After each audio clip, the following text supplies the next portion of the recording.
Well, hey there folks, welcome back once again to the Hop House. It's Eddie here. It's a Hop House, hoppy beer and good house music. That's what we like and that's what you're here for. It's time for another beer review, people. We're between Christmas and New Year right now. I've got my 40th birthday coming up, so it's nearly New Year, so it's time for beer. And we're going to do a beer review. We're going to do two versions of the same beer. We've done it before, and we'll do it again, and we might do it again in the future. Now this beer, granted, probably should have been included in my Game Changers when I did the Game Changer beers. So Hopping Hare was a game changer for me, then we had the Oakham Citra and the Thornbridge Jaipur. I should have included this, but I didn't. And since then, I've managed to get hold of a particular beer of theirs that I didn't have before, so I'm quite glad I didn't do it then. So I'll tell you what, we'll call this Game Changer, because it is a game changer. So this company started off the craft beer boom, if you like, I would say. The craft beer boom. I know we talked about Oakham Citra, Thornbridge Jaipur, they were more sort of cask ales. This is very much your keg style beer. It's then gone into bottles, now it's in cans. You can still get this in bottles as well. But the company has just grown and grown and grown and grown. And it started off as a wee, small independent operator up in the north of Scotland, the far northeast of Scotland, in a town called Ellen. If you haven't figured it out already, I'm talking about Brewdog. Yes, Brewdog, I'm sure you've seen them. They've got bars now everywhere. They've got bars not just in more or less every big city centre or town in the UK, but also worldwide. They've even got their own planes. Brewdog Airways. It's not commercial airway, but you get the idea. There's tales of when they first started that they drove tanks down the streets of Ellen and, you know, being punk and fiercely independent and all that stuff. But in recent years, they've changed and they've gone down a route that a lot of people didn't expect them to go down. I think Brewdog is sort of like the... If we can put it into a musical term, so say we talk about house music, Brewdog is like the David Guetta of breweries. You either love it or you hate it, because it's kind of commercial. It started off underground roots, it's gone massive, gone commercial. So it's David Guetta of breweries, and this is probably the David Guetta of beers. So, of course, I'm talking about... It's Brewdog. We've got to do the Punk IPA, right? Brewdog's Punk IPA. It's the beer that kick-started it all off. I think, was it 2010 or 2011 or something? Should have done more research. Apologies. But yeah, this is the one that originally kicked it all off. I've got here a 500ml can. Now, I don't know if it will pick it up here or not. Oh, I don't think it will in this light. But there, it does say, is it going to pick it up in the light? No, I don't think it is. Does it say anywhere else on the can? Oh, there you go. There. 5.4% the ABV. 5.4. Now this is the recently new rebranded Punk IPA. And rebrewed, we believe, because it's 5.4%. Now I've had that can a while. I got that in... I got it in a Morrison's or something like that, or maybe a little Sainsbury's near my work. That's where I got that. And then for Christmas, I got a little box of mini cans of craft beer, and in it was this. Now, yes, it looks exactly the same design of the can, maybe slightly different, but if we have a look there, don't know again if the camera will pick it up in this light. Pick it up. No, okay, I'll just tell you. It's 5.6%. Now, the original version was 5.6, and the newer version's 5.4. It's only 0.2% of a difference. So, it doesn't mean a great deal, it's not a massive, huge difference. However, a lot of people said the original was a lot better than the newer version. I do remember having this on keg quite a few years ago when I wasn't really into hoppy beer. And it gave me a similar reaction that Oakham Citra did. I sort of had it and went, oh, what's that? I think my mate bought a pint out, I think I was out in Leeds somewhere, and it was a type of wine slash cocktail slash craft beer bar as they were up and coming, and they had this on draft, so he bought me a pint in it. I think it was about £5 a pint or something crazy, £5-6 a pint, but it's the centre of Leeds, what you expect. So this I'm hoping to be slightly different to that. So what I'm going to do is I'm going to test them side by side. We're going to look at appearance, we're going to give it a whiff, see what we can sniff, and then we're going to down the old hatchet and see what we get, and see if there is a difference or if it's just a myth. It should be quite entertaining because I'm no expert. I don't work in the brewing industry, I'm not an expert as I said, so it basically just means, do I think the taste different? But that's why you're here, because you want to know and you're a little bit nosy. Right, so I've got this cute little mini craft beer glass that came in a pack that I received. Not the same as the Punk IPA, but that's irrelevant anyway. So we'll put the original one into this because this fits 330 mils perfectly. Perfect. So let's go ahead and get that in there, pour it in and see what we get. Get this.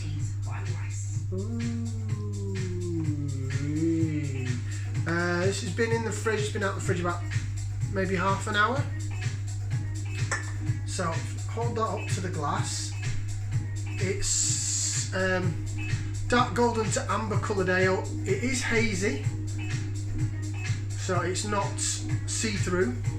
It's not transparent, it's hazy, and it's not from condensation from the refrigeration.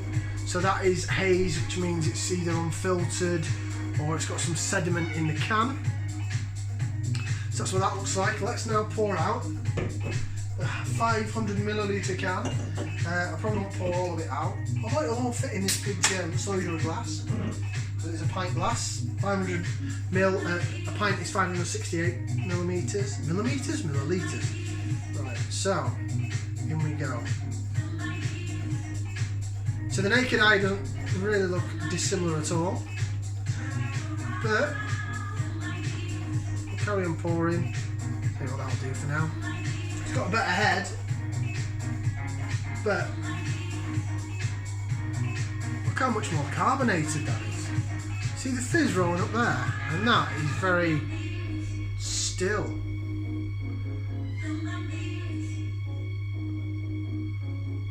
That's murkier, I have to say, unless my glass just hasn't been washed properly.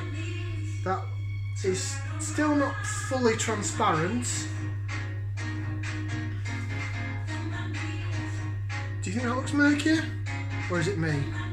That certainly looks fizzier.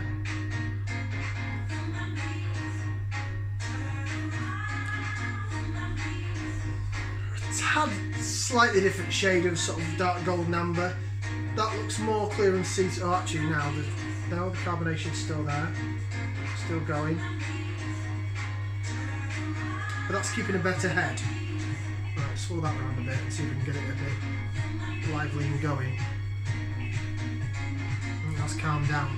Right, gonna give it a whiff, see what we can sniff. So we'll put that down there next to the big cans. It's a big glass. Right, so we'll go with the original. Giving it a whiff, see what we can sniff. That stinks, but in a good way, people. Oh yeah, that's very hoppy.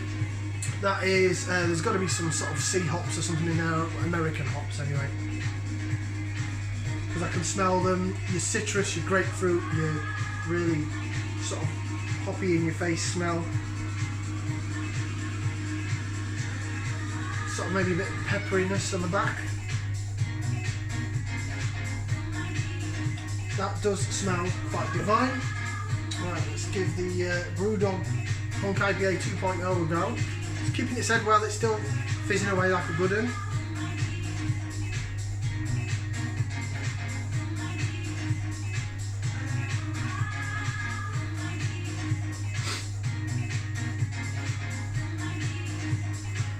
Not picking up any hops there at all. Bizarre. Stand by. Definitely there with that one. slightly, a lot more subtle. Definitely there with that. Definitely. That's livened it up a bit. But no, I'm not.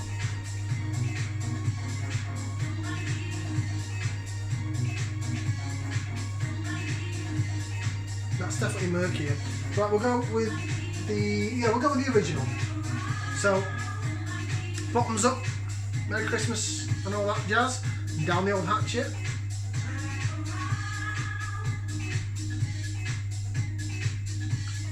Yeah, that's what I remember Punk IPA to be.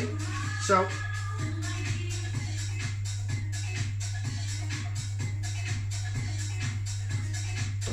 whoa. It really is. Say this beer was a game changer when it first came out all those years ago. It probably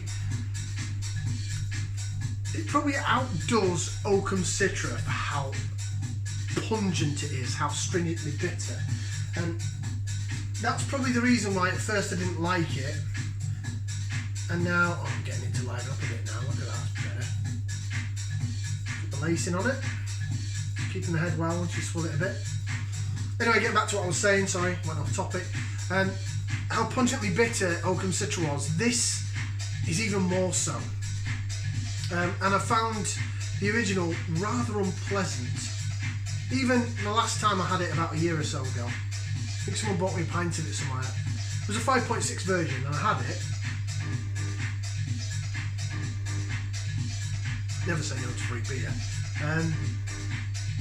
But it's the aftertaste on it. It really does. It really hits you like straight down the side of the tongue, like bam! There are the hops, and then they stay like at the back here, and they just stay there, and stay there, and stay there, and they just don't want to go away. If you're into really bitter beer, then yes, you will like this. Of course, this is the original version. Which the 5.6, so I'm not sure how easily available this is now.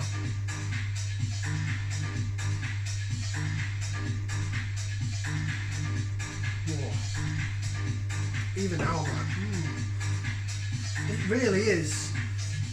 There's nothing whatsoever sweet about that. It almost tastes like they didn't put any malt in it.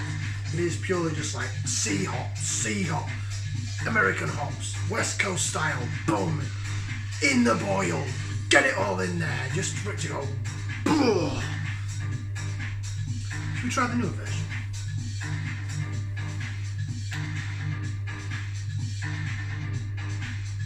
It really is much more mellow in the smell. And after that, I don't know if I'll taste this.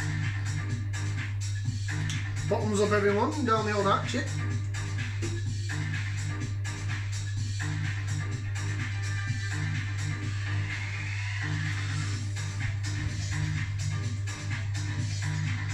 That's much more subtle. Either that or that's just taking my taste buds away. That has just taken my taste buds away, so I can't even taste that. Go after this, I'm like, what am I going to review next? I have to have a palate cleanser or something, stick some toothpaste around my mouth or soda water or something. Yeah.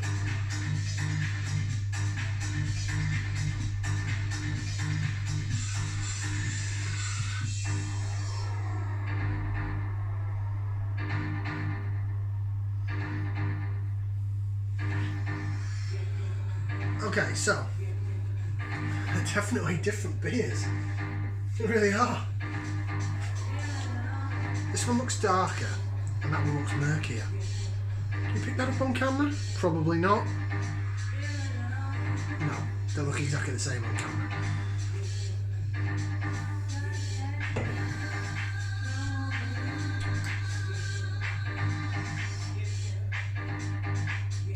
No, I'm just pouring the last bit of the can in. Bearing in mind that I thought this one had sediment in it, I'm just wondering if that's murked it up a bit. Well, maybe. You know what? Maybe there might be sediment in the bottom of the can. No.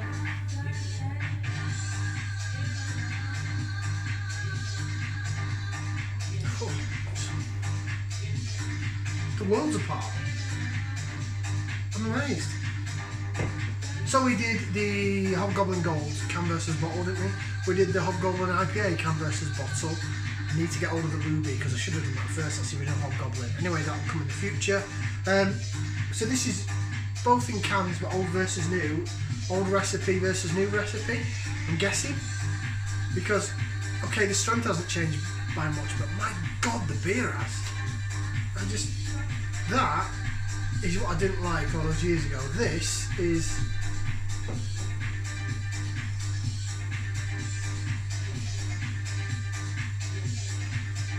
For me, that's more pleasant to drink. It is, because it's not that wham in your face of hops. They're there, they are there, but they don't linger on the tongue for anywhere near as long as the 5.6% version. And trying to think, well, obviously there's going to be malt in it, but I'm just trying to see if I can get the taste of the malt.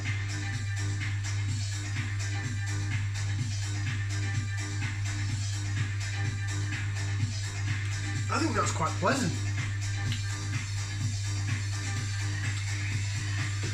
Oh, I do. I like that. Purely because that's a bit too much for me, and I really like hoppy in your face beers, but this...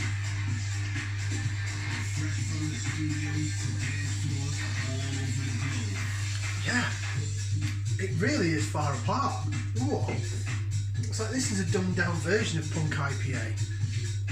I don't know if this is aimed more for the masses. There are other people as well, other vloggers on YouTube that are a lot more successful and have a lot more followers than me, that have a very yo-yo up and down relationship with Brewdog. And I have to say I was never a massive lover of theirs, probably because this, when I tried it I didn't like it. I tried it twice on keg, weren't keen. I haven't had the 5.4% version in keg, and this is the second time I've had it in a can. I haven't had the 5.4% version in a bottle either. I have had this many a times under the old design, where it was all written down the side. I've had it in a bottle as well, 330ml bottle, the 5.6% version. Okay, so now we go to personal taste. That's where we've got to go with this. So, which is a better beer? That is still the game changer for me. It is, because of how pungent and bitter and drying your tongue out it is. It really is, and it stays there and it lingers. If you really like American, really pungent, bitter, bitey, hoppy, if you can still get hold of this 5.6% version, get some. I mean, I got it in a little triple pack of 330ml cans in a little Christmas gift pack, because I didn't think they still did the 5.6% version. This, I prefer. I didn't think I was going to say that. I thought I was going to go the other way, because comparing the two, I hadn't had the 5.6% version for a while, because it's hard to get hold of. But this rebrew is probably more aimed at the masses. It still seems a lot more carbonated than the 5.6% version, but it doesn't. It's not. It's quite palatable. The beer that started it all. It says on both cans. It does. So as always on the Brewdog it says, united we stand for better beer, fiercely defiant and independent. Punk IPA. I know they did the thing where you could buy shares and they called it equity for punks. I've read things that people are not happy that they've not had dividends or whatever back and this, that and the other. I'm not even going to go into that because I don't know anything whatsoever about that. All I can think is that they've gone through a bit of a shake-up at Brewdog.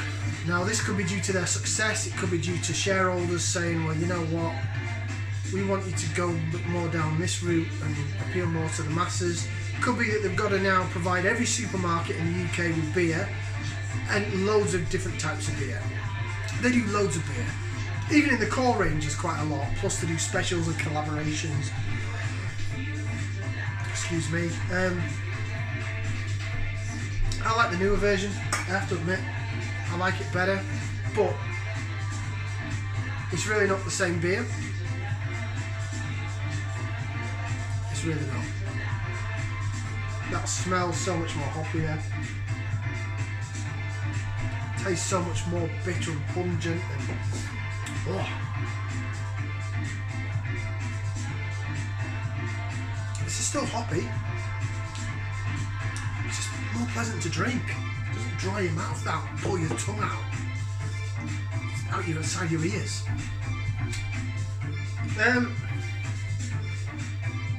Okay, so the 5.6% version, the original version, I'm about there. I like bits about it, but I'm not a lover. I'm really glad I managed to get hold of a can of the 5.6% version so I could do this video. We're now 21 minutes in. It's just too much.